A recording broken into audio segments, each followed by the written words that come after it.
Toda paisagem, toda cidade, cada mapa, tudo isso conta uma história. Mas será que a gente sabe ler essas histórias?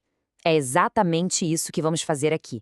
Vamos usar as lentes da geografia para decifrar o mundo à nossa volta, desde as forças gigantescas que movem continentes até as pequenas decisões do nosso dia a dia. Pois é, essa é a grande pergunta, né? Como é que a gente organiza e entende este planeta que é tão imenso, tão complexo? A geografia entra aí como uma verdadeira caixa de ferramentas. Ajuda a gente a organizar essa complexidade toda, a enxergar as conexões que, às vezes, nem parecem existir. Entre o que acontece no mundo e o que acontece aqui, no nosso cantinho, é essa jornada que começa agora. A nossa exploração vai ser como um zoom de câmera, bem interessante. Primeiro, a gente vai ajustar a lente que os geógrafos usam para ver o mundo. Depois, apontamos essa lente para o planeta em si, para a grande tela física. Na sequência, damos um foco na marca que a humanidade deixou nisso tudo. Fazemos um close-up total no Brasil, que é um caso fascinante, e, por fim, abrimos o zoom de novo para refletir sobre o nosso futuro em comum. Então vamos lá. Tudo começa pelo jeito que a gente olha para as coisas. Antes de sair viajando pelo mundo, a gente precisa calibrar as nossas lentes. Porque, olha, geografia não é só decorar nome de capital, né? Longe disso. É aprender a enxergar os padrões, as conexões, as histórias que estão ali na nossa frente, mas que muitas vezes passam despercebidas. O conceito principal aqui é o de espaço geográfico. Dá para imaginar como se fosse um grande palco, onde a peça da história da humanidade e da natureza acontece. E o detalhe mais importante, esse palco não é fixo, não é estático. Ele está mudando o tempo todo, seja por um rio que muda seu curso ou por uma cidade que não para de crescer. E a maneira de olhar para esse palco mudou radicalmente com o tempo. No começo, era como se a gente só tirasse uma foto, só descrevesse a paisagem.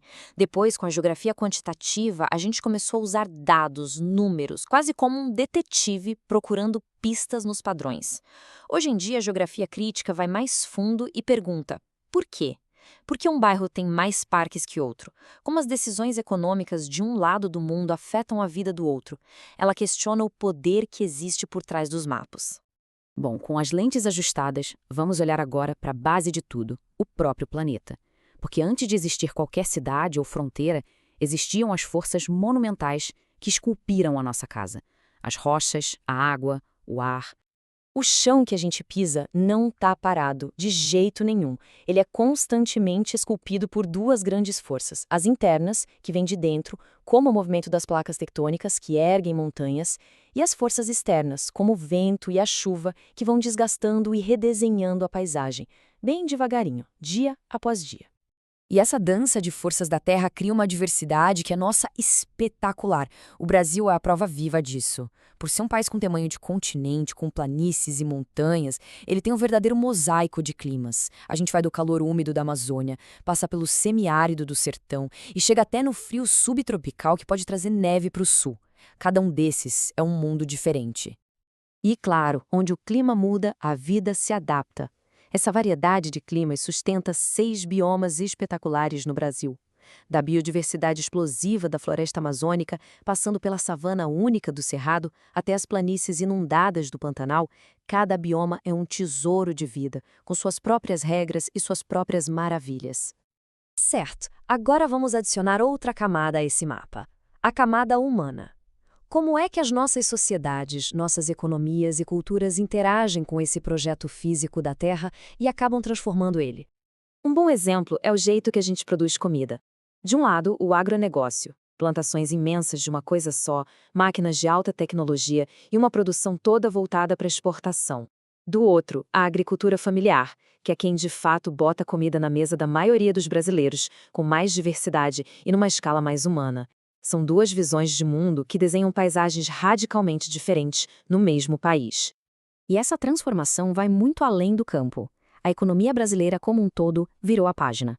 Deixamos de ser um país majoritariamente agrário para nos tornarmos uma nação onde o setor de serviços, comércio, tecnologia, finanças é o que domina.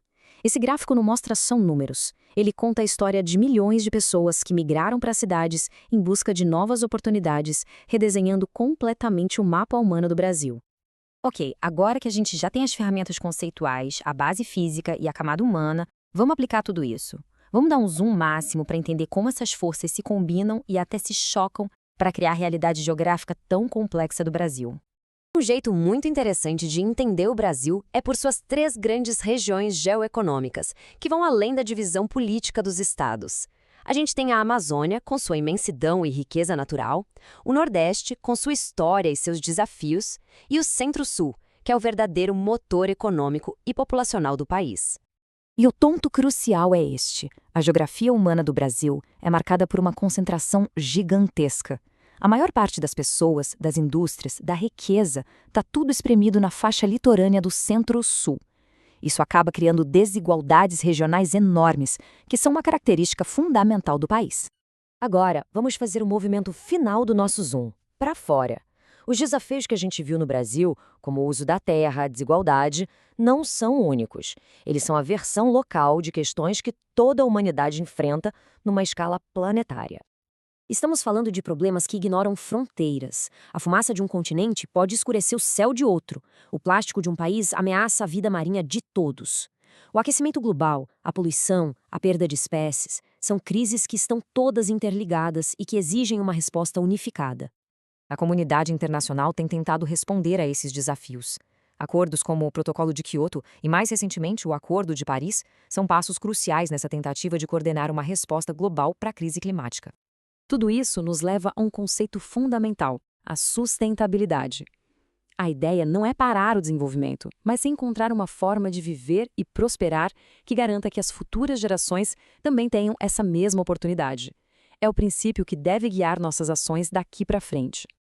E assim, a gente volta ao início. Aquela ideia de que o espaço geográfico é um palco em constante transformação.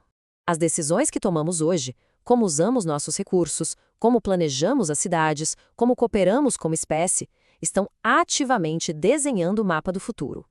A grande questão que fica é: que história esse próximo mapa vai contar sobre nós?